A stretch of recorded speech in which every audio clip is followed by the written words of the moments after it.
ආයුබෝවන් මම සුදත් වික්‍රමරත්න උසස් පෙළ කෘෂි විද්‍යා ගුරුවරයෙක්. අද මේ ඔයගොල්ලන්ට ආමන්ත්‍රණය කරන්න ආවේ මේ පොඩි කාලීන මාතෘකාවක් ගැන නිතරම සමහර දරුවෝ ඒ වගේම දෙමව්පියෝ අපෙන් යම් යම් විමසීමක් කරන නිසා. මොකක්ද මේ ගැටලුව? මේවර දැන් උසස් පෙළ 2020 විභාගයේ ප්‍රතිඵල පිට වුණා. මේදී සමහර ළමයි බයෝ කරපු ළමයි. ඒ කියන්නේ බයෝ, කෙමිස්ට්‍රි, ෆිසික්ස් කරපු ළමයි භෞතික විද්‍යාව නැත්නම් ෆිසික්ස් විෂය සම්බන්ධයෙන් යම් යම් අවුල් සහගත තත්ත්වයන්ටපත් වෙලා තියෙනවා. සමහරු අසමත් වෙලා තියෙනවා. සමහරු බොහොම අඩු සාමාර්ථ සාමාර්ථ වගේව ලබාගෙන තියෙනවා.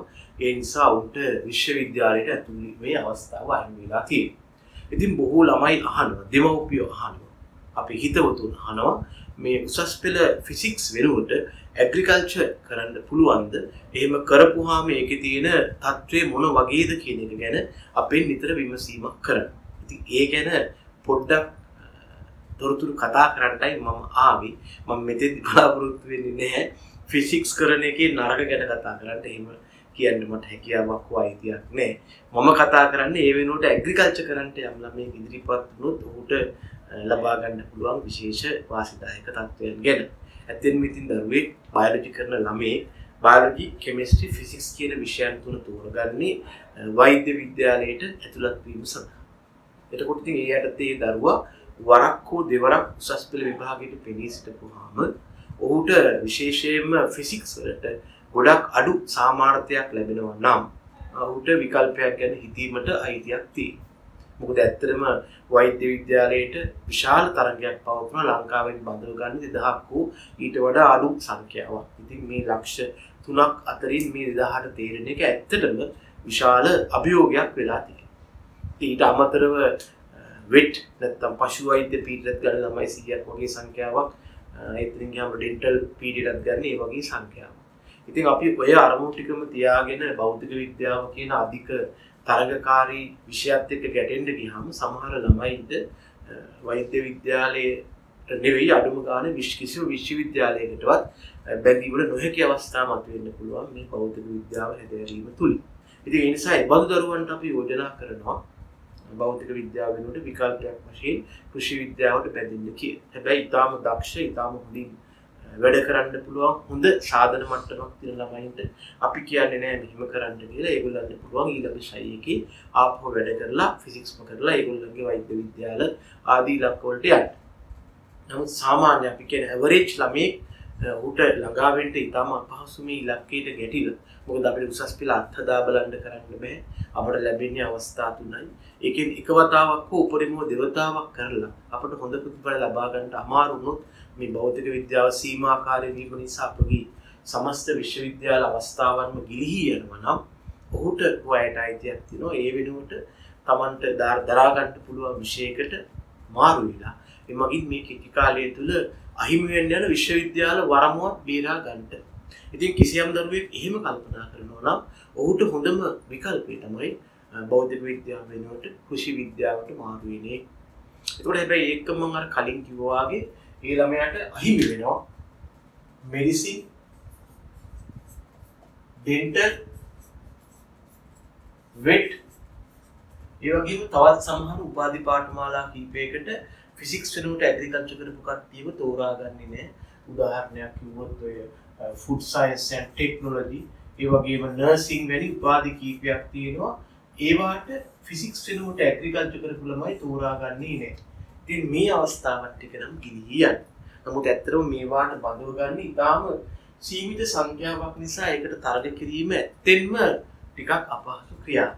ඉතින් ඒ නිසා යම් කෙනෙකුට ඒ තමන්ගේ මට්ටම ඇගීමට ලක් කරලා මේකටම තරග කරනවද නැත්නම් තමන්ට සාධන මට්ටමට ගැලපෙන තැනකට සේන්දු වෙනවද කියන එක තේරුම් ගන්න පුළුවන්. ඉතින් දුවේ පුතේ ඔබ එහෙම තේරුම් ගත්තොත් ඔබ හිතනවා නම් විෂය මාරු කළ යුතුයි කියලා බය නැතුව මාරු කරන්න අපිට ඒ සඳහා මඟ පෙන්වීමක් කරන්න පුළුවන්.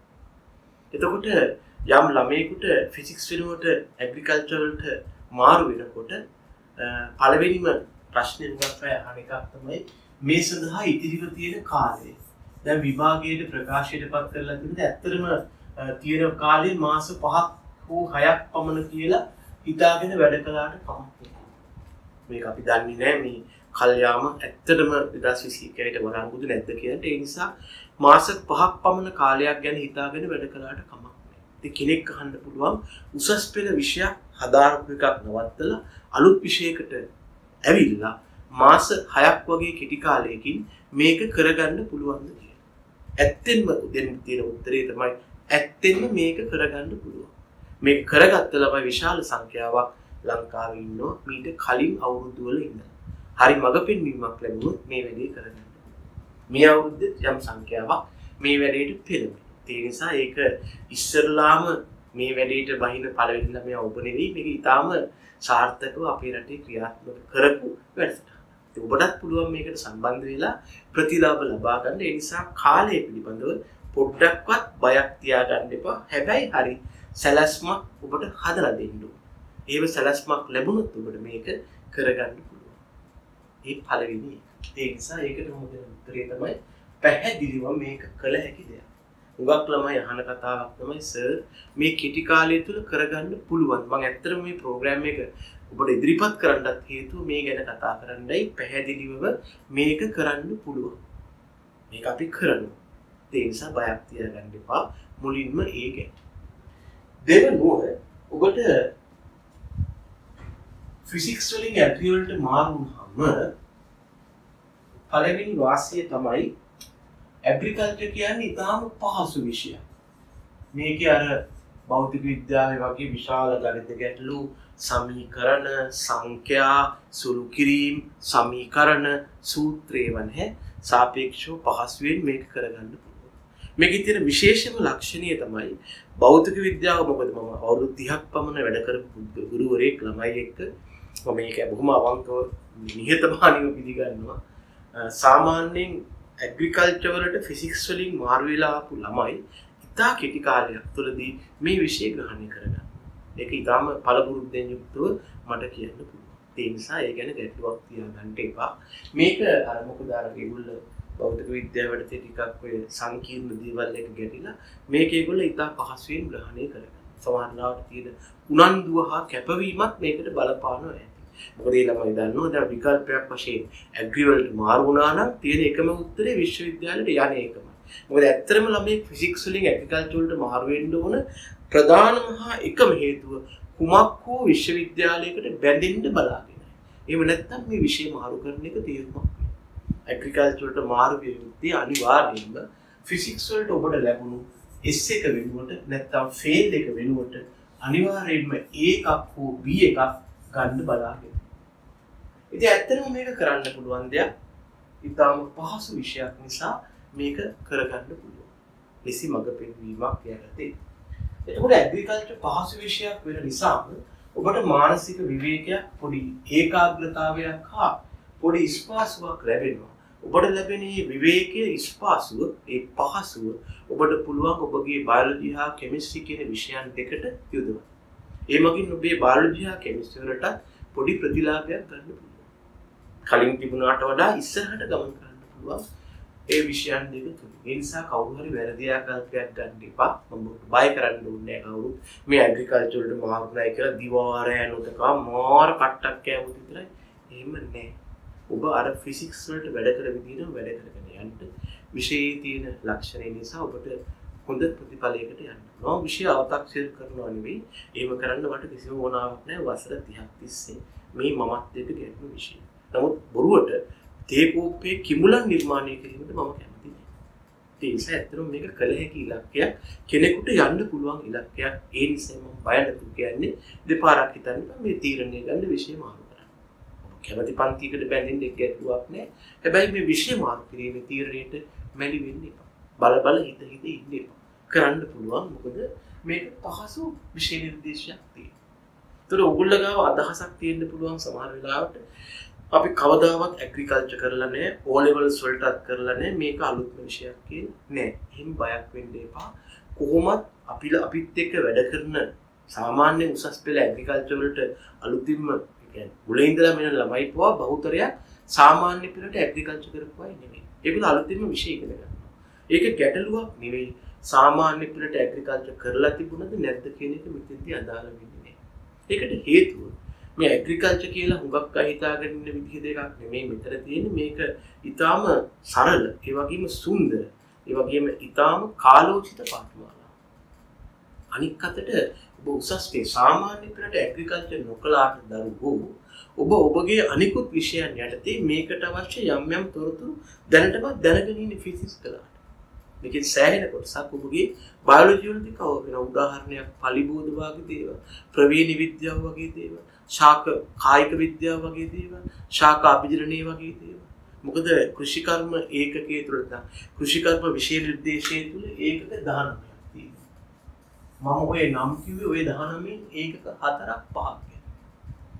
මේකේ තියෙන ඒකක ටික මම බොහොම කෙටියෙන් ඔබට මතක් කළොත් පළවෙනි එක කෘෂිකාර්මික සංවර්ධනය, දෙවෙනි එක දේශගුණ විද්‍යාව, තුන පස, හතරවෙනි එක ශාක පෝෂණය, පහ බිම් සැකසීම, 6 ජල සම්පාදනය, 7 ශාක කායික විද්‍යාව, 8 ශාක ප්‍රචාරණය, මේකට කියනවා බෝගස්සුරු වැඩි දියුණු කිරීම කියලා. අංක 9 ශාක අභිජනනය, අංක 10 11 මේ පොඩි එකක දෙකක් පාලිත තත්ත්වයට තේ භෝග වගාව හා පස්වහිත වගාව හේවත් නිර්පාංශු වගාව, අංක 12 පසුවස්සුණු තාක්ෂණය, අංක 13 පෝෂණ විද්‍යාව සහ ආහාර තාක්ෂණය, අංක සමාවෙන්න අංක 12 කට වැරදුනා. අංක 12 කෘෂිකාත්මික පලිබෝධ, අංක 13 තමයි පසුවස්සුණු තාක්ෂණය,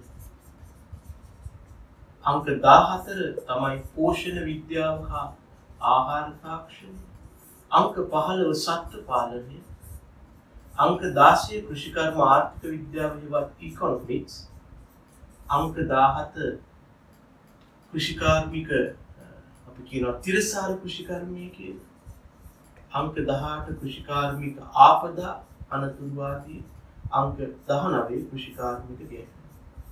එතකොට මෙන්න මේ වගේ නාමිකව ඒකක 19ක් තියෙනවා. මේකේ කොහෙවත් බලන්න ඕගොල්ලෝ වැරදි හිතා ගන්න එපා. මෙතන නෑ වී වගා කිරීම, පොල් වගා කිරීම, තේ වගා කිරීම, බිම් කෙටීම එහෙමකුත් නෑ. මූලධර්ම තියෙනවා. එතකොට මේවා දරුවෝ ඔබ දන්න බොහෝ දේවල් වලින් ඔබට යම් මට්ටමකට වැඩි ගොඩ දා ගන්න පුළුවන්. මේ සංවර්ධනය යටතේ කතා කරන බොහෝ දේවල් ඔබගේ ඉතිහාසයේ නැත්තම් ඒ වගේ විෂයන් තුලදී අහු වෙනවා. කෘෂිකර්මී වැවිලි කර්මාන්තී ගැන අපි කතා කරනවා. මම කියන්නේ සම්පූර්ණ නෙවෙයි. ඊළඟට දේශගුණ යටතේ කතා කරන ඒවාත් ඔබගේ පොඩි පන්ති වල පරිසරය යටතේ ඔබ කතා කරලා තියෙනවා. වර්ෂාපතනේ ලැබෙන හැටි, නිරිද දිග මෝසම, ඊසාන දිග මෝසම. පස කියන ඒකකයත් ඔබ බයොලොජි වලදීත් කරනවා. නැත්නම් සාමාන්‍ය විද්‍යාවලට පස කොටසක් කරලා තියෙනවා. මතක නැද්ද අර පසක වාතයේ තියෙන බව මම කියන්නේ ඉතල සරල නෑ. නමුත් මට යම් පදනමක් ඔබට අහු වෙලා තියෙනවා. ඊළඟට ශාක පෝෂණය යටතේ नाइट्रोजन फॉस्फोरस पोटेशियम ගැන ඔයා බයොලොජි වල උසස් පෙළ සෑහෙන්න කරගන්න. උසස් පෙළ බයෝලොජි මේක ගොඩක් අහු. ඊළඟට බිම්ෂක සීම තමයි ටිකක් අමුතු එකක් තියෙන්නේ වගා උපකරණ ගැන ඒ ගැන කතා කරනවා. ජල සම්පාදනය යටතේ කොටසක් ඔබට කව වෙනවා බයොලොජි වලදී ශාක වල ජලයේ සැපයීමත් එක්ක. මේ ශාක පෝෂණයෙන් කොටසක් ඔබේ කෙමිස්ට්‍රි වලට අහු. ශාක කායික විද්‍යාව යටතේ කරන්නේ ඔබ බයොලොජි වලට කරන ශ්වසනීය ප්‍රභා සංශ්ලේෂණය, ස්වේදනීය ද්‍රව්‍ය උරා ගැනීම, පරිවහනය, ඒ වගේම ශාක හෝමෝන් සම්පූර්ණයෙන් බයොලොජි වලදී කව වෙනවා. මම දන්න විදිහට ඔබගේ ක්‍රියාකාරී ශක්තිය. ඊළඟට ශාක ප්‍රචාරණය යටතේ ඔබ ඩීජේ ගැන කතා කරනවා බයොලොජි වලදී. මීට අමතරව ශාකවල කොටස් වලින් පැටවකින් පැමිණි දුහිතෘ ශාක ලබා ගන්න ආකාරය යම් දුරකට බයොලොජි වලට අහුවෙලා තියෙනවා. මම මේ කතා කරන්නේ සම්බන්ධ ශාක අභිජනනය යටතේ කරන්නේ ඔබගේ ප්‍රවීණ විද්‍යාවේ මූලධර්ම ඒ බයොලොජි වලින් යම් පිටුහලක් ලැබෙනවා. මේ කෙටි එක දෙකක් තියෙනවා අර ප්ලාන්ට් හවුස් වල ගස් වගා කරන හැටි. ඒක අමුතු දෙයක් වෙන්න පුළුවන්. හැබැයි කෙටි. පලිබෝධ වලත් වල්පෙළ රෝග හා ක්‍රමීන් ගැන සෑහෙන දුරට බයොලොජි වලදී ඔබට කවුරු. පසුවස්තුණු තාක්ෂණයේ අමුතු ඒකකයක්. පෝෂණය ගැනත් ඔබ කතා කරනවා නයිට්‍රජන් මිනිස්සුන්ට අවශ්‍ය වෙන කාබෝහයිඩ්‍රේට් ප්‍රෝටීන් ලිපිඩ khනිජ ලවණ විටමින් වල ක්‍රියාවන් සෞඛ්‍යයට කරලා තියෙනවා බයොජි වලත් යම් යම් කොටස් අපිට සත්වපාලන මූලධර්ම වල සතුන්ගේ ප්‍රජනනය ආදී කායික විද්‍යාත්මක කොටසක් නම් ඔබට අහු වෙනවා ඒ ක්‍රියාකාරී සත්‍යයන්දී තව කොටසක් අලුතින් කතා කරනවා ඉකොනොමික්ස් නම් කාටවත් අහු වෙලා නැහැ තිරසාර කෘෂිකර්මයටදී පරිසරය ගැන පොඩි සාකච්ඡාවක් ඔබට කවර් වෙනවා හැබැයි අනිත් දේවල් ඔය වගාක්‍රම වගාරට ආදී අමුතුයි කෘෂිකාර්මික ආපදා කියලා කියන්නේ ගොවියෙකුට කෘෂිකර්මයේ කරන පුද්ගලයෙකුට වෙන්න පුළුවන් ගැටලු ඊටාම් රසවත් හා කෙටි කොටසක් කොහොමද අනතුරු වෙන්නේ අකුණු අනතුරු සර්පෙන් දෂ්ට කිරීම ගොවිපල් සතුන්ගේ හානි කෘෂි රසායන විෂ වීම මේවා වළක්වන ආකාරය හරි සරලයි ඊළඟට කෘෂිකාර්මික ගැටලු කියලා කියන්නේ මේ කෘෂිකර්මයට ඇතුළත් තියෙන පාරිසරික ගැටලු උදාහරණයක් දේශගුණ විපර්යාස ඒ වගේම පලිබෝධනාශක අනිසි භාවිතය පරාගණකාරක වඳවීම වෙන්නේ ඊටාම කෙටි ඉතින් බලන්න ඔයාට අමුතුවෙන්ම වෙනම කියලා ඉගෙන ගන්න තියෙන්නේ කතරම් කෙටි දේවල් ටික. අන්න ඒකයි මම බය නැතුව කියන්නේ මාස 5ක් හොඳට නැති අභියෝගේ බාර ගන්න. මේක මේ අමුතුවෙන්ම ඉගෙන ගන්න මුල ඉඳලම ඉගෙන ගන්න දෙයක් නෙවෙයි. එකම දේ ඔබ දන්න දේවලුයි අලුත් දේවලුයි එක්කව කරලා ඔබට ඉතාම හොඳ දැනුමක් ලබා දෙන්න පුළුවන් නම් කිසියම් පාඨමාලාවකින් වැඩේ කරගන්න. ඒ නිසා ඔබ කිසිම කෙනෙක් හිතන්න එපා මේ ඔබ හිතා ගන්න ආධුනිකයෙක් වශයෙන් ඉන්නේ මම මෙලෝදියක් දන්නේ මේ විෂය ගැන කියලා. එහෙම හිතාගත්තට කමක් නැහැ. හැබැයි ඇත්තටම ගොඩක් දේවල් දන්නවා. ඒ නිසාම ෆයිස් වලින් ඇග්‍රිවල් මේ හිස්ටරි මාරුච්ච ළමේ ඉතා පහසුවෙන් මේක දාගන්න. ඔකේ රහස උනේ. අමුතුවෙන්ම මේ අලුත්ම විෂයක් මම පිළිගන්නවා මාස 6ක් තුල කරන්න බැහැ. මම මේ කතා කරන්නේ කලාලමයකට කෙමිස්ට්‍රි වලට මාරු වීමක් ගැනවත් එහෙම නැත්නම් මේ දක්වා ගණිතය කරපු ළමෙක් සෞන්දර්ය විෂයකට මාරු වීමක්වත් ගැන නෙවෙයි.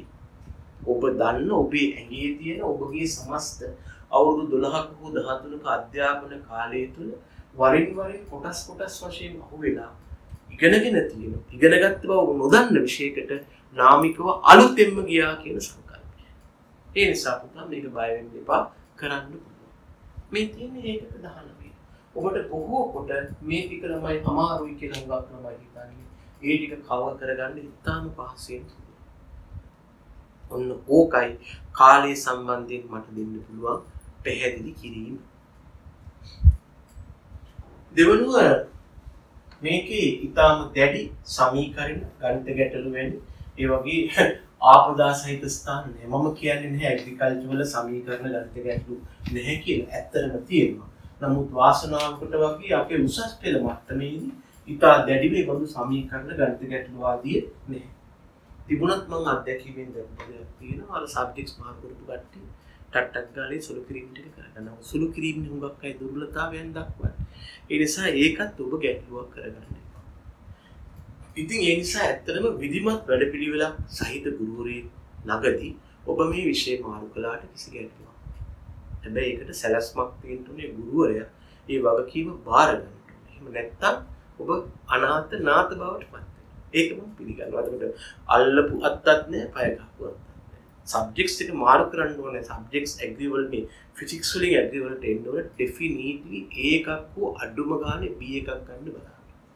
ඉතින් ඒ නිසා මේ තීරණය කරන්න පුළුවන් මම සිලබස් එක තුලම මේ ධාරිතාව ඉතා කෙටියෙන් පෙන්වන්න කලින්. මේක කෙටි සාකච්ඡාවක් අවශ්‍ය නම් මගෙන් පස්සේ මම මේ ගැන තොරතුරු වල ලබා දෙන්න. බොහොම කෙටියෙන් පළපුරුදු ගුරුවරයෙක් වශයෙන් ලංකාවේ වැඩිම සුසුකම් සහිත උසස් පෙළ ගුරුවරයා වශයෙන් මම මේ කතා කරන්නේ. ඒ නිසා මට මේ ගැන කතා කරන්න විශේෂ අයිතියක් තියෙනවා. තව අයිතියක් තියෙනවා. මම ෆිසික්ස් කරන්න හිතන් ඉඳලා තමයි ඇග්‍රිකල්චර් shift හැබැයි මම විභාගෙට පෙනී හිටියේ නැහැ. මම උසස් පෙළ කළේ එකපාරයි. ඒ පළවෙනි පාරම මම අයිලන්ඩ් ෆස්ට් බෝඩපත් වුණා. ඉතින් ඒ නිසා හැබැයි මම කලින් ෆිසික්ස් තමයි ටිකක් කරේ. ඊට පස්සේ තමයි ඇග්‍රිකල්චර් මාරුනේ. ඒක වෙනම කතාන්තරයක්. ඉතින් ඒ නිසා මේක කළ හැකි දෙයක් බව මම හොඳටම දන්නවා. මම කරලාම පෙන්නනවා. කරලා නිකන් නෙමෙයි අයිලන්ඩ් ෆස්ට් වෙලාම පෙන්නුව නිසා මේක කළ හැකි දෙයක් බව තේරුම් ගන්න. ඒ කියන්නේ කිසිම ගැටලුවක් ඔළුවේ තියාගන්න එපා. කාලයක් එක්ක මේක කරන්න පුළුවන්. ඔබට මේ අමුතුම විෂයක් අපි උගන්වන්න උත්සාහ කරනවා නෙමෙයි. හරිද? ඊළඟට මේ සම්බන්ධයෙන් මෙන්න මෙහෙම යම් දුර්මත තියෙන්න පුළුවන්. මේ ඇග්‍රිකල්චර් කළාට ඉසෙට් ස්කෝර් එක වැඩි වෙන්නේ නැත කියලා. ඉසෙට් ස්කෝර් එක කියලා කියන්නේ මෙන්න මේ වගේ. ඉසෙට් ස්කෝර් සමානයි අපි කියනවා x ඍණ x bar බෙදීම ස්ටෑන්ඩඩ් පද්ධතිය සම්මත අපගමනය කියලා ස්ටෑන්ඩඩ් ඩීවියේෂන් කියලා කියනවා. මෙතන x කියලා කියන්නේ ඔබ ලබා ගන්න ලකුණු x bar කියලා කියන්නේ විෂයයේ සාමාන්‍ය හේවත් ඇවරේජ් ලකුණු. සම්මත අපගමනය කියලා කියන්නේ මේ දත්ත විහිදී ඇති ආකාරයේ දක්වන සංකල්පයක්. ඒක මම මෙතන කරන්න යන්නේ නැහැ. එතකොට ඉසෙට් ස්කෝර් එක මතක තියාගන්න සබ්ජෙක්ට් වයිස් තමයි හදන්නේ. ඔයාලට අවබෝධයක් කියලා මම දන්නේ බයෝ වලට වෙනම කෙමිස්ට්‍රි වලට වෙනම ඇග්‍රි හෝ ෆිසික්ස් වලට වෙනම.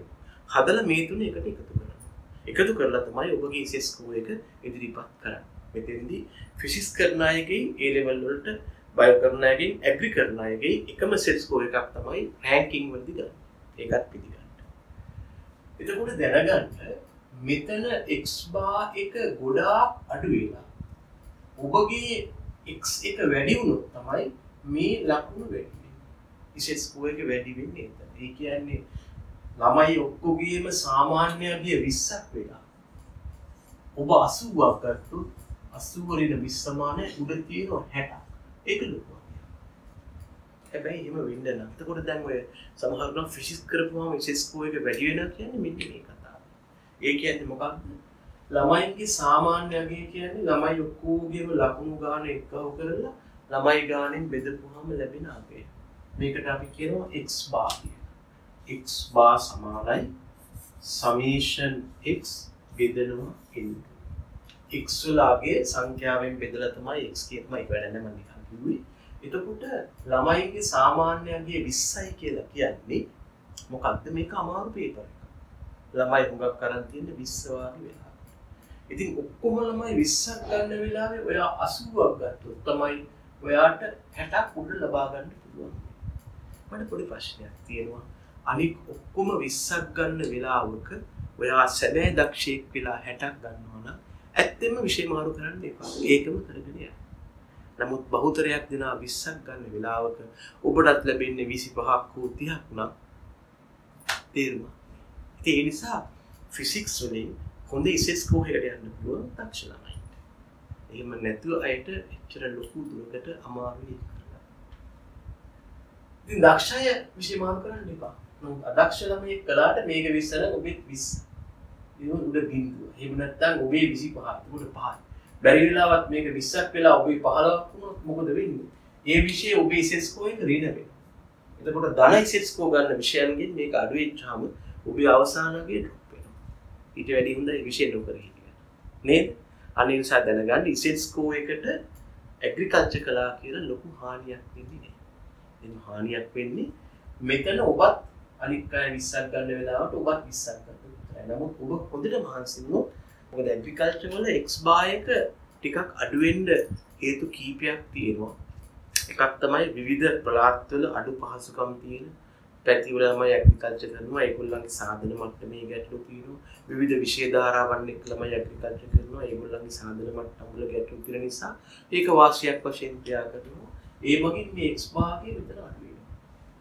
ඒ වගේ වෙලාවට ඔයා හරියට වැඩේ කරලා මෙතන ඔබේ x අගේ ලොකු කරගත්තොත් ඔබට මෙතන උඩට ලොකු වගයක් ගන්න. එතකොට ඒක ස්ටෑන්ඩඩ් ඩීවියේෂන් වලින් බෙදපුවාම ඔබට ලොකු උත්තරයක් ගන්න පුළුවන්. නිසා දැනගන්න ළමයි ඇග්‍රිකල්චර් කළා කියලා ඉසෙට් ස්කෝර් එක අඩු වෙන්නේ නැහැ. ඒක පළවෙනි. දෙවෙනි එක තමයි කතාවක් තියෙනවා මේ ඇග්‍රිකල්චර් ගෑනු ළමයින්ට කරන්න බෑ කියලා. මතක තියාගන්න මෙතන කරන්නේ ඇග්‍රිකල්චර් මිසක් මේ වතු වැඩ හේවත් කුඹුරු වැඩ නෙමෙයි. වතුරට ඌරු වැඩ කරනවා. ඉතින් ගෑනු අයට අමාරුයි බින් කොටන්න, හාන්න, උදළු ගන්න, පෝරු ගන්න බෑනේ. දැනගන්න ඇග්‍රිකල්චර් කියන්නේ එහෙම බින් කොටන එකක් නෙමෙයි.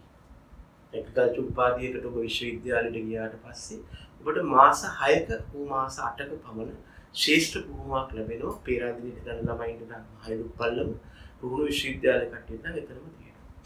එතකොට ඒකේ ගොවිබලක් තියෙනවා. ඒකේ කටයුතු වල ඔබ දිනකට යම් කාලයක් පැය 4ක් වගේ යෙදෙනවා. ඒක මිත්ත අඩිය මුගුරු දාගෙන අමුඩ ගහගෙන බින් කොටන එකක් නෙමෙයි උපකරණ තියෙනවා. එතෙන්දි දීලා තියෙන්නේ ඔබ එක්ස්පෝස් කරනවා. The main objective of that program is to expose you to the instrument and the environment. මේ පරිසරයට ඔයාව නිරාවරණය කිරීමයි කරන්නේ.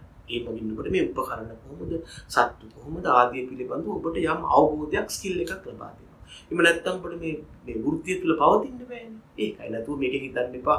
ළමයෙක් වෙලා අක්කර දෙකක් වගා කරපන් මේක අස්වද්දපන් එහෙම කතාවක් නෑ. යාළුවා ළමයින්ට අවුවේ ඉන්න බෑ කියලා කතාවක් තියෙනවා. දැනගන්න ඇග්‍රිකල්චර් කරලා කියලා කවුරුවත් මේ අවුවේ හිටවලා තියන්නේ නැහැ. සාමාන්‍ය විදියට ඒගොල්ලෝ ඇඳගෙන තොප්පි දාගෙන එහෙම වැඩ කරන්නේ එහෙම කළා කියලා කවුරුත් මේ කළු වෙලා අවලක්ෂණ වෙලා එහෙම වෙන්නේ නැහැ. අපේ කාලේ නම් මේ මහලුප්පල්ලේ පුඩිෂු එකක් තිබ්බා මලේරියාව. දැන් මලේරියාව අපි මහලුප්පල්ලෙන් ගියාම අපිට මලේරියා පිටි දීලා තමයි යන්නේ. දැන් එහෙම කතාවක්. ඒ නිසා මේ ගැහැණු ළමයින්ට මේක කරන්න බෑ කියන කතාව තනි. තුන්වෙනි එක තමයි සමහරව කියනවා ඇග්‍රිකල්චර් වලට රැකියාවක් නැහැ කියලා. ඒකත් ඉතාම විශාල දෝෂ සහිත තත්ත්වයක්. ඇග්‍රිකල්චර් කරාම යන්න බැරි රැකියාවක් තමයි මම අර කිව්වේ. ඔබට මෙඩිකල් ડોක්ටර් කෙනෙක් වෙන්න බෑ, වෙට් සර්ජන් කෙනෙක් වෙන්න බෑ, ඩෙන්ටල් සර්ජන් කෙනෙක් වෙන්න බෑ, නර්සින් ඩිග්‍රී එකක් ගන්න බෑ. සමහර අය food science and nutrition technology වගේ ඩිග්‍රී ගන්න බෑ. ෆුඩ් සයන්ස් ඇන්ඩ් නියුට්‍රිෂන් කරන්න පුළුවන්, ෆුඩ් සයන්ස් ඇන්ඩ් ටෙක්නොලොජි කරන්න බෑ. ඔය වගේ 14ක් 5ක් 6ක් 7ක් 8ක් වගේ ඩිග්‍රී ප්‍රෝග්‍රෑම්ස් ඔබට ඇග්‍රිකල්චර් කලාට කරන්න බෑ. ඒක මම පිළිගන්නවා ඇඩ්වාන්ස් වලින් පස්සේ විශ්වවිද්‍යාලවල. හැබැයි ඒ හැර ඔබට අනෙකුත් සියලුම බයොලොජි කරපු ළමයෙක්, ෆිසික්ස් කරපු ළමයෙක් ඩිග්‍රී ප්‍රෝග්‍රෑම්ස් වලට යන්න පුළුවන්. පළවෙනි තරකේ යන්න පාස් වෙන්න එපාය. එතකොට ඔබට ඇග්‍රිකල්චර් වලින් ඒ ඩිග්‍රී ප්‍රෝග්‍රෑම් එකකට බැඳෙන්න හොඳ ලකුණු මට්ටම ඊසිලි පහසුවෙන් ගන්න පුළුවන්. වෙනත් විෂයක් ෆිසික්ස් කලාට වඩා. මේක ලොකු වාසියක්. ඒ නිසා ඔබට ඕනම ඩිග්‍රී ප්‍රෝග්‍රෑම් එකක් කරන්න පුළුවන් අර මෙඩිසින් වගේ ඒවා හැර. ඒව කරපුවම ලැබෙන පොදු රැකියාවන් ඕනම එකකට ඔබට යන්න පුළුවන්. එතකොට ඔබ මොකද දැනගන්න ඔය උපාධි පාඨමාලා වලට උසස් පෙළ ඇග්‍රි කරපු අය විතරක් නෙමෙයි උසස් පෙළ ෆිසික්ස් කරලා ඉන්න ළමයිනුත් ගොඩක් ඉන්නවා. දැන් පෙර උදාහරණයක් ගත්තොත් පේරාදෙණියේ පිහිටලා තියෙන agriculture technology and management faculty එකේ තියෙන ඩිග්‍රී එකට බහුතරයක් ඉන්නේ උසස් පෙළ ෆිසික්ස් කරපු කට්ටිය. ඒ සුළු සංඛ්‍යාවක් ඇග්‍රිකල්චර් කරන්නේ. හැබැයි ඉතින් ඔබත් ඇග්‍රිකල්චර් කියලා හොඳ ස්කෝර් එකක් ගත්තොත් ඔබට යන්න පුළුවන්. ඒ නිසා එහෙම ගැටලුවක් නෑ. ඔබ කලේ ෆිසික්ස්ද ඇග්‍රිකල්චර්ද කියන කතාව නෑ. හැබැයි ඉතින් Tamanට ස්කෝර් කරන්න පුළුවන් විෂයයි තෝරගන්න ඕනේ. එතකොට ඒ නිසා එහෙම ජොබ් ප්‍රශ්නයක් නෑ. අනික තමයි විශේෂ වාසියක් තියෙනවා. වෙනත් දැන් ඔබ කෘෂිකර්මයේ උසස් පෙළට කරලා වැඩිම ලකුණු ගත්තොත් ඔබට කෙලින්ම යන්න පුළුවන් පේරාදෙණියට නැත්නම් රුහුණට නැත්නම් ඒවැය තියෙන ඩිග්‍රීස් වලට නැත්නම් වෙනත් කෘෂිකර්ම උපාධියකට පොය යන්න පුළුවන්. ඒ වගේ කෘෂිකර්මයේ සම්බන්ධ උපාධියක් ගත්තොත් විතරක් ඔබට යන්න පුළුවන් සමහර රැකියාවන් තියෙනවා. උදාහරණයක් තමයි ඔය කෘෂිකර්ම දෙපාර්තමේන්තුවේ තියෙන ශ්‍රී ලංකා කෘෂිකාර්මික සේවය කියන එක. සහකාර අධ්‍යක්ෂකල වශයෙන් තමයි ඒකට කට්ටිය බඳගන්නේ. පර්යේෂණ සම්බන්ධයෙන් ඒ වගේ වැඩවලට ඒගොල්ලෝ ගන්නවා. පර්යේෂකෙක් වෙන්න, ශාඛා අභිජනකයෙක් වෙන්න ඔබට පුළුවන්. ඒකෝට ඒකට තියෙනවා ශ්‍රී ලංකා ඇග්‍රිකල්චරල් සර්විස් කියලා සේවයක්, රාජ්‍ය සේවයක් තියෙනවා. ඒකට බඳව ගන්න කෘෂිකර්ම උපාධිය කට්ටිය. කලාතුරකින් තමයි බාලජි උපාධියක් තියෙන්නේ. ඒක. මීට අමතරව අපේ රටේ තේ, රබර්, පොල්, ඒ වගේම වී, එහෙම නැත්නම් කුරුඳු, එහෙම නැත්නම් අපනයන භෝගාදී පර්යේෂණ ආයතන තියෙනවා. මේවායි රැකියාවන් වලටත් ගන්නකොට කෘෂිකර්ම උපාධියක් තියෙන කට්ටියට තමයි ප්‍රමුඛත්වය ලැබෙන්නේ. ඒතකොට ඒ නිසා ඒගොල්ලන්ට අනිකුත් විද්‍යාවවත් තියෙන රැකියාවන් වලට යන්න පුළුවන් අතරම ඊට අමතරව මේ සුවිශේෂ රැකියාවන් වලට යන්න පුළුවන්. ඒවාට යාමේ අවස්ථාව හා ප්‍රමුඛත්වය ලැබෙන්නේ කෘෂිකාර්මික උපාධියක් තියෙන කට්ටියට. ඒ නිසා එහෙම රැකියාවන් පිළිබඳව ලොකු ගැටලුවක් හිතාගන්න එපා. පොදුවේ ඉතින් යම්කිසි උපාධායන රැකියාව ගැටලුවක් තියෙනවා නම් ඒක හැමෝටම අඩු වැඩි වශයෙන් බලපානවා. හැබැයි ඒක අඩුවෙන් බලපාන කණ්ඩායමක් තමයි කෘෂිකර්ම උපාධාරීන් කියන්නේ. එහෙම කෘෂිකර්ම උපාධියක් කරලා කවුරු හරි කෙනෙක් ඔය මොනවද රාජ්‍යයේ අර පොඩි මොනවද ප්‍රාදේශීය ලේකම් කාර්යාලය වගේ වට එහෙම නුඹුණාවක් නැහැ. ඉතින් සමහර කට්ටිය දුර යන්න කැමති නෑ, මැරි කරන්න ඕනේ. ඒ වගේ හේතුක දෙනවද කියන්න මම දන්නේ නෑ. එහෙම නැත්නම් එහෙම නුඹුණාවක් රැකියාවන් ඕන තරම් තියෙනවා. එහෙනම් මේ කාන්තාවන්ට ශිෂ්‍යාවන්ට රැකියාවක් නැහැ කියලා කතාවකුත් නෑ. මොකද පිරිමි ළමයින්ට වැඩිපුර රැකියාවක් තියෙනවා මේ ඔය ප්‍රයිවට් සෙක්ටර් වල. ලංකෙම්, හේකෙම්, ෆින්කෙම්, CIC ඔය නොයෙකුත් කම්පැනිස් වල හොඳ රැකියාවක් තියෙනවා. ගර්ල්ස්ලා ඒ රැකියාවන් වලට ගන්නව අඩුයි. නමුත් එහෙම ගැටලුවක් නෑ. මුගක් වෙලාවට දැන් අපි ඔය මොනවා කිව්වත් කෘෂිකර්ම උපාධියක් කරලා කෘෂිකර්ම දෙපාර්තමේන්තුවට වාගන්නේ බොහොම කීප දෙනෙක් විතරයි. අනික කට්ටිය වෙනත් ඒවා රාජ්‍ය සේවයන් වල උදාහරණයක් ශ්‍රී ලංකා පරිපාලන සේවය, ශ්‍රී ලංකා සැලසුම් සේවය, ශ්‍රී ලංකා විදේශ සේවය, ඉතින් ගියාම ශ්‍රී ලංකා විද්‍යාත්මක සේවක ඔය වගේ ගොඩක් කට්ටිය වැඩ කරනවා විශේෂයෙන්ම ලේඩිස්ලා. දැන් අපි බැච්චවල ගොඩක් ලේඩිස්ලා ඉන්නේ ඔය වගේ රාජ්‍ය බැංකුවල ඊළඟ කස්ටම්ස් මොනවද ශ්‍රී ලංකා රේගුයි අන්න ඒ වගේ ආයතන ගොඩක් ඉන්නවා. නැත්නම් මේ කෘෂිකර්ම දෙපාර්තමේන්තුවට යන්නේ මම හිතන්නේ අපි බැච් එකකින් කෘෂිකර්මයක් වෙන 4 දෙනෙක් විතර. ඔය ශ්‍රී ලංකා කෘෂිකර්ම සේවය කියන්නේ. දැන් මේගොල්ලෝ ලොකු පුටුවල වාඩි වෙලා ඉන්නේ මේ පරණයිනේ අපි. එහෙම නැත්නම් ගොඩක් අය එකට එනවා අඩු. ගොඩක් අය යන්නේ වෙනත් සෙක්ටර්ස් වලට යනවා. දැන් සමහර කට්ටිය කියනවා ඉස්සරහදී මේ කම්පැනිස් වලට නෑ එහෙම ප්‍රශ්නයක් නෑ. මේ පොහොර ගෙන එක නවත්තවුවොත් කෙමිකල්ස් කියන එක නවත්තවුවොත් මම දන්න විදිහට දැනටමත් මේ කෘෂි රසායන හා පොහොර අලුත් සමාගම් ඒවට විකල්ප ලෑස්ති කරන් තියෙනවා. නිසා කාගේවත් රැකියාවක් නැති වෙන්නේ වූ රැකියාවන් වලට ගන්න කි ගැටලුවක් වෙන්නේ නෑ. ඒ නිසා මේක බොරුවක්. රැකියාව අවස්ථාවන් ඕන තරම් තියෙනවා. ලංකාවට අමතරව පිටරට පවා විශාල රැකියා ප්‍රමාණයක් තියෙනවා. ඉතින් කොහොමත් මේ ඔබගේ උසස් අධ්‍යාපන අවස්ථාව රැකියාව අවස්ථාව ගැන මම මීට අමතරව YouTube එකට පොඩි ප්‍රෝග්‍රෑම් එකක් දාලා තියෙනවා. ඒකේ ලින්ක් එක මම මේක අවසානයේ දාන්නම්. තවත් ඉන්ට්‍රස්ට් කට්ටිය ගිහිල්ලා ඒකට සම්බන්ධ වෙන්න. ඒ නිසා ඒ ගැන බයක් තියාගන්න එපා. එහෙම ජොබ් වයිස් කිසිම ගැටලුවක් නෑ. මීට අමතරව උසස් අධ්‍යාපන පහසුකම් ඉතාම හොඳින් අපේ රටේ තියෙනවා. මොකද දැන් අපි 1974 ඉඳලා කෘෂිකර්මයේ සඳහා පශ්චාත් උපාධි ආයතනයක් ලංකාවේ ක්‍රියාත්මක වෙනවා. ලංකාවේ ක්‍රියාත්මක වන පැරණිම පශ්චාත් උපාධි ආයතනයක් තමයි කෘෂිකර්මයේ සඳහා තියෙන්නේ.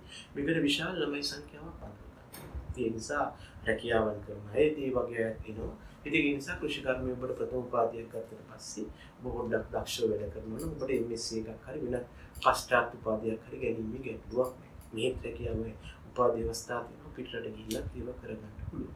ඒ නිසා මේක හොඳ ක්ෂේත්‍රයක්. මේ අවුවේ ඉන්නවා අය, දාඩිය දානවා අය, කළු වෙනවා එහෙම දේවල් අවුවේ හිටවල තියන්නේ නැහැ කිව්වනේ. ඒ නිසා එහෙම බයක් තියාගන්නත් එපා. ඊටාම හොඳ කෝස් එකක් ඇත්තට. පොදු කෘෂිකර්මයේ කරපු මහත්මේ විශ්වවිද්‍යාලේ කරපු කෙනෙක් කවදාවත් දුක් වෙන්නේ නැහැ. අපි කෘෂිකර්මයේ කළා කියලා මොකද ඉස්සර කාලේ ඉඳන්ම තිබුණ දෙයක් තමයි. ඉස්සර කාලේ ෆිසික්ස් කරපු ළමයිනුත් බොහෝ දෙනෙක් මෙඩිසින් try කරනවා බයිනම් කෙලිම ඇග්‍රිකල්චර්. එහෙම තත්ත්වයක් තිබුණා. මොකද ඒකට හොඳ ඉල්ලුමක් හොඳ තෘප්තිමත් කරන්න පුළුවන් ඩිග්‍රී කෝස් එකක්. මගේ විෂය ධාරාවලදී මට පෙනී හිටින්න අයිතියක් තියෙනවා මේකයි කියන්නේ. ඒක ගැටලුවක් නෙවෙයි. ඉතින් ඒ නිසා බය නැතුව විෂය මාරු කරන්න. මාරු කරලා සැලසුම් සහිතව වැඩ කරන්න. උකට මම මගේ ළඟ ප්‍රෝග්‍රෑම් එකක් තියෙනවා. ඇත්තට ඒක මම මෙතන කියන්න කැමතියි. ඔබ සබ්ජෙක්ට් එක මාරු කරලා එනවා නම් මගේ රිවිෂන් පන්තියට සම්බන්ධ වුණොත් මම ඉදිරි මාස 5ක කාලය තුල ඔබට වැඩේ ගොඩ දාලා දෙනවා. ඒ ගැන කිසිම ගැටලුවක් තියාගන්න එපා. හැබැයි මම මේ ප්‍රෝග්‍රෑම් එක කළේ මගේ රිවිෂන් පන්තිය ප්‍රොමෝට් කරන්න නෙවෙයි. මේ විෂය පිළිබඳව තියෙන යම් දුර්මත වළක්වන්න. සෙස්කෝ එක සම්බන්ධයෙන් ගැටලුවක් නෑ. රැකියා සම්බන්ධයෙන් ගැටලුවක් නෑ. පාඨමාලාව හැදෑරීම සම්බන්ධයෙන් ගැහැණු පිරිමි ભેදයක් හෝ එහෙම අපහසුයක් නෑ. පහසුවෙන්ම දී ඇති කාලය තුල කව කරගන්න පුළුවන්. කිසියම් සැලැස්මක් සහිතව නිසිමඟ පෙන්වීමක් යටතේ මේ වැඩේ කරගන්න පුළුවන්. මගේ රිවිෂන් එකට එන ළමයින්ට මම කරන්නේ ඒගොල්ලන්ට මේ වගේ මම දෙන්නන් තියෙනවා මේ වගේ අංග සම්පූර්ණ දැන් බලන්න උදාහරණයක් කියනවා නම් මේ තියෙන්නේ ශාක කායික විද්‍යාව කියන ඒකකය. මම අර කිව්වේ ඔබගේ ඒකකයක් බලන්න මොනවද මේකට තියෙන මාතෘකා කියන්නේ මේ ප්‍රභා සංශ්ලේෂණය. මේවා තමයි තියෙන මාතෘකා. ඉතින් ඔබ මේව කරලා තියෙනවා බයොලොජි වල. ඊළඟට මොනවද? මේ ශ්වසනය. මේවා ඔබ කරලා තියෙනවා. මේ මයිටොකොන්ඩ්‍රියා පවා තියෙනවා. ඒ නිසා මේක මේ අමුතුම ඒකකයක් නෙවෙයි. මේ සයිටොකයිනින් මම මේ හම්පිටුවක් ගත්තේ සයිටොකයිනින් ගැන කතා කරනවා. ඉතින් මේ වගේ ළමයි මම ඔබගේ ඒකක 19ටම අංග සම්පූර්ණ තියරි නෝට්ස් ලබා දෙනවා මේ විදිහට. සෙක්ෂන් වයිස් මේ වගේ තියරි නෝට් එකක් තියෙනවා. නෝට්ස් ලියවන්නේ නැහැ. ඔබට මේක ලබා දෙන්න මේ මම ඊකයක් හොයාගෙන කියලා මෙතන තියෙනවා පෙන්වන්න මේ සුදු. මේ වගේ තියෙනවා ඒකක වලට මුද්‍රණය කරපු තියරි නෝට්ස්. එතකොට ඔබ මේ වගේ පොත් 19ක් ලැබෙයි. ඒ මගින් තියරි නෝට් එක තනියම බලා ගන්න ඕන. වරක් දෙවරක් කියවගෙන උසස් පෙළ නෝට්ස් කියවලා විභාග කරන්න බෑනේ. ඊළඟට මම කරන්නේ මගේ ළඟ තියෙනවා මේ වගේ වැඩ පොත් වගේක්. ඒවට අපි කියන්නේ පරීක්ෂණ මොඩියුල් කියලා. ඒවා හරහා ඒකකය වෙන වෙනම කවර් කරනවා. මේ විදිහට මේ ඒකකයට අදාළව අපි යම් ඒ අභ්‍යාස ආදී මගින් මේ ඒකකේ සම්පූර්ණයෙන්ම තියරි වශයෙන් ඔබට මතක් කරලා දෙනවා.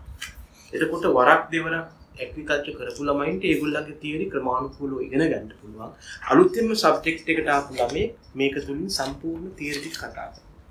කතා කළාට පස්සේ අපි යාට ලබා දෙනවා මෙම ඒකකයෙන් 1997 ඉඳලා මේ දක්වාපු සියලුම පාස් පේපර්ස් ටික 97 සිට 2020 දක්වාපු සියලුම පාස් පේපර්ස් මේ මොඩියුල් කියන පොතේ දාලා තියෙනවා.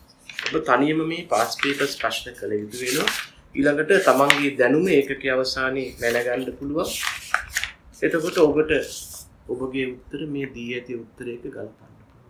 ඒ වගේ අඩුපාඩු. ව්‍යුහගත වලට මම හිම උත්තර රචනාවලට දීලා තියෙනවා. මම ඊළඟට මේ වායේ අපහසු ස්ථාන සාකච්ඡා කරනවා. ඊළඟට ඒකකයේ අවසානයේ ඔබට ෂෝට් නෝට් එකක් ගහලා දෙනවා. අපි දෙගොල්ලම එකතුලා ෂෝට් නෝට් එක ගහන්නේ මම එකක් ගන්නවා. හැබැයි වත් තනියම එකක් ගහ ගන්න ඕන. එතකොට මේ සෙක්ෂන් එක ඉවරයි. ඊළඟට අනෙක් සෙක්ෂන් එකට ගමන් කරනවා. මෙන්න මේ ආකාරයෙන් තමයි මම සෙක්ෂන්ස් 19ම කළා. ඒ නිසා විෂය ගැන මම ඔය කලේ පොඩි හැදින්වීමක් මම ආයෙත් කියනවා.